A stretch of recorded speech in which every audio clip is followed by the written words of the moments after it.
Warning. This is a satirical analysis of NEKO-NIN exHeart intended for mature audiences and people who can differentiate between reality and fantasy. If you are not one of those people, stop watching now. Enjoy. Hey you. Yeah, you. Do you like Nekos? Yeah. Do you like magic? Yeah. Do you like meta? Fuck yes! Well then, I'm Axel the Weeb, and I think you'll like NEKO-NIN exHeart. Our story begins with a creation myth detailing how the world came to be with gods existing before man. And then the dark age of man came, and I'm all over here like, get your dark souls out of my anime porn. And as it turns out, this story is being told to the main protagonist by Yura, a magical ninja Neko, but it turns out that Haruki wasn't really listening at all.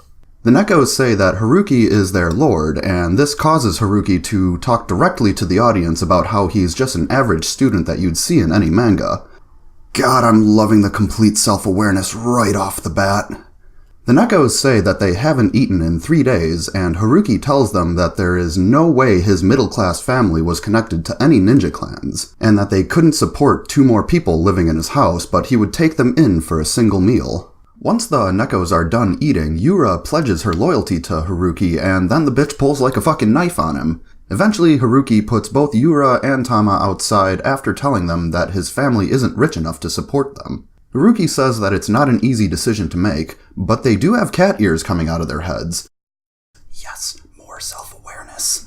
He then calls his mom to see if they have any ninja relatives, and this causes her to blow up before hanging up and blocking his number. Later that night, Haruki sees the Nekos sleeping on his balcony, and Yura does a Jedi mind trick on Haruki to get him to understand just how useful she can be. Haruki says that they can stay tonight, but tomorrow they have to leave. Oh, I'm noticing parallels between this and Nekopara. And then the opening cutscene to NEKO-NIN exHeart happens. The next morning, Haruki buys some food for the Nekos and then tells them that he has to go to school and that they can't follow him. The Nekos hold him up for so long that he's almost late for class, and this causes the transfer student Suzuki to notice him. Oh shit, please notice me, senpai. The Nekos are the only thing on Haruki's mind while he's on his way to lunch, and he does eventually run into the Nekos at the school. They all meet up on the roof so Yura can exposit about her magic, and explains that even if they went back to their village, they wouldn't be allowed to eat, and that's why they have to be with Haruki. Once again, Haruki turns the Nekos away even though he feels guilt in doing so. Then the Nekos try to fool Haruki with a fake ambush which, to no one's surprise, doesn't work. During the fake ambush, Haruki sees real magic and says that he's a lot less surprised than he should be. Wow, this Haruki guy has nerves of steel. Like, in the last 2 days he's met real demi-humans and seen real magic in a supposedly normal, non-magical world. After the charade is over, Yura tells a bad lie about not being able to remember being the false bandit, and thinks that it must have been the work of an enemy stand. Haruki runs away, and we the audience get a glimpse of the first mystery waifu. Later on, the Nekos are expositing about how they pissed off Haruki, and that they don't know how to support themselves without performing society's dirty work. All the while, Tama is writing a letter to Haruki. The next morning, Haruki exposits about how he sends the Nekos away and then worries when he can't see them before finding the scroll in his mailbox.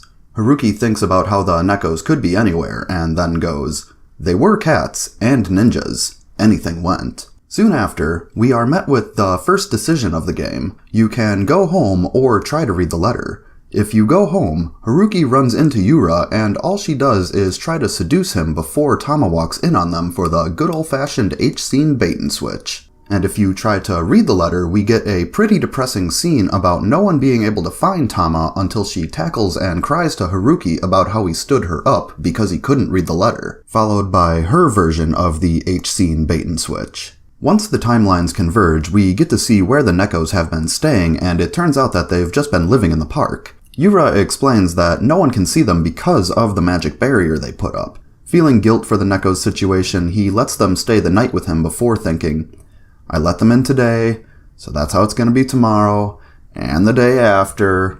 Haruki is experiencing the cash-out dilemma. This is a phenomena in which the male protagonist of a harem anime will find himself stuck with 2 or more love interests that he turns away only to take an interest in them later. Later that night, we get to see that there is now a mystery military waifu as well, and it turns out that they are observing Haruki and friends for a reason that is explained later.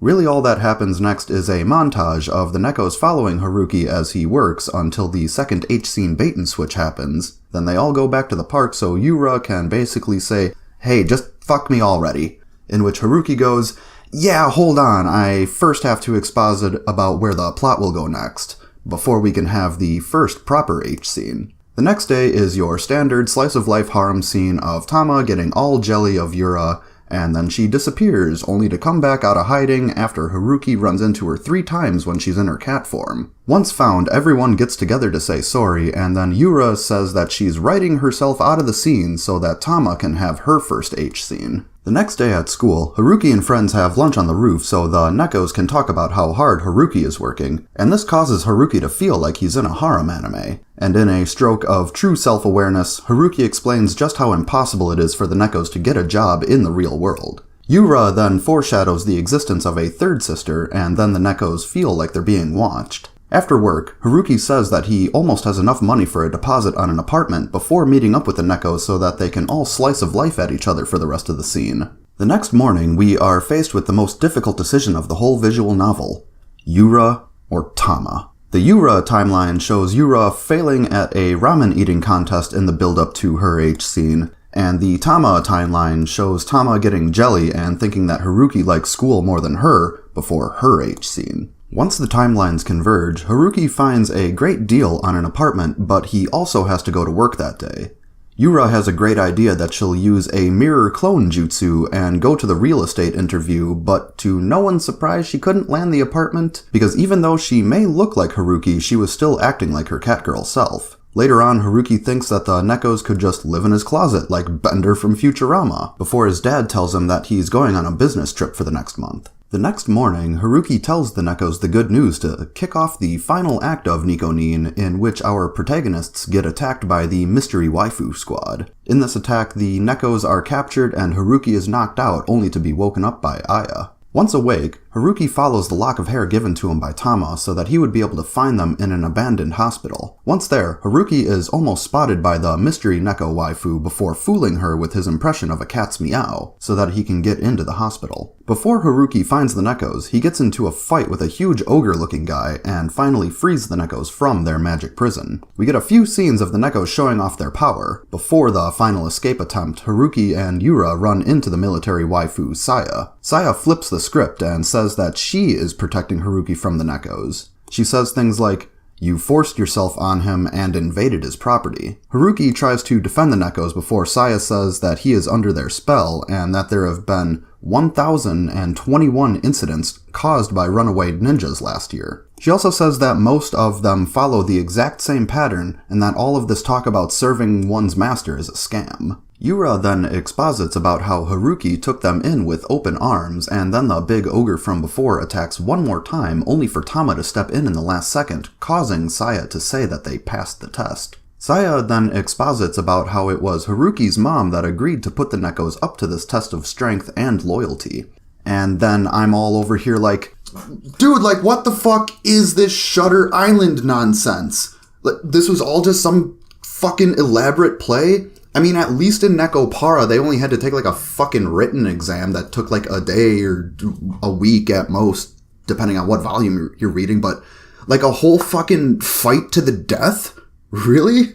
And after this, the protagonists talk about the Nachi and Saya DLC leading up to one last H scene before coming to the conclusion of NEKO-NIN exHeart. Now, the last thing I want to talk about for this part of my NEKO-NIN analysis is that I want to explain why I feel that this shot has the best aesthetics of the visual novel. First off, there is a very nice line of action that naturally gets your eyes to flow from Tama's eyes, down past her cleavage, and ending on the scroll. And as you come to the end of the line of action, you can actually see the little bit of leg meat that gets pinched in by her thigh highs. I feel that this shot captures Tama's personality through the line of action alone because it is a soft curve as opposed to the harder angles of Yura's design. Alright guys, I'm Axel the Weeb, and make sure to tune in next time for the NEKO-NIN exHeart Saya DLC. Or as I like to call it, it's the It's Not Like I Like You or Anything Babaka arc. And just like always, put your waifus and husbandos down in the comments.